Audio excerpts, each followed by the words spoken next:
నాకు తెలిసినప్పటి నుంచి నేను గమనించిన రాజకీయాల్లో భాగం ఏంటంటే ఓకే. అప్పటికి ఇప్పటికీ పెద్ద డిఫరెన్స్ ఏం లేదు. అప్పుడు తెలుగుదేశం పార్టీ వాళ్ళు, కాంగ్రెస్ పార్టీ వాళ్ళు ఎంత తిట్టుకున్నా ఏం చేసినా పర్సనల్గా వచ్చేటప్పటికి ఎంతో కొంతమందికి స్నేహభావాలు అవి కూడా ఉండేవి. వ్యక్తిగతంగా వచ్చేటప్పటికి మనిషి కోసం నిజమే మాట్లాడేవారు. అవును. ఇప్పుడు కూడా అవన్నీ కొనసాగట్లేదని ఏం లేదు, కొనసాగుతూ ఉంది.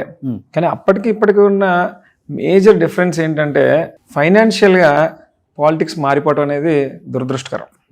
ఆ రోజు నిజంగా నాయకుడు చేసినటువంటి మంచిని చూసి గమనించి మాత్రమే ఓటు వేసేవారు ఓకే ప్రజలు. కానీ ఈరోజు నిజంగా ఓపెన్గా మాట్లాడుకోవాలంటే అంటే మీరు ఇందాక యువత కోసం కూడా మాట్లాడారు కాబట్టి చెప్తా ఉన్నా.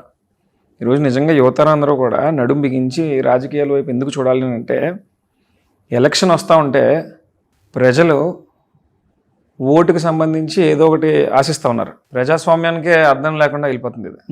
ఈ రకమైనటువంటి వ్యవస్థ అయితే ఖచ్చితంగా మారాలి. ఓకే. ఇంకా మిగిలింది అంటారా అప్పుడైనా ఇప్పుడైనా ఖచ్చితంగా 100% తెలుగుదేశం పార్టీ కాంగ్రెస్ పార్టీలో శత్రుత్వాలు ఉండేవి, మిత్రుత్వాలు ఉండేవి. ఈ రోజున ఖచ్చితంగా తెలుగుదేశం పార్టీకి వైసీపీలో ఉన్న వారికి కూడా శత్రుత్వాలు ఉంటున్నాయి, మిత్రుత్వాలు ఉంటున్నాయి.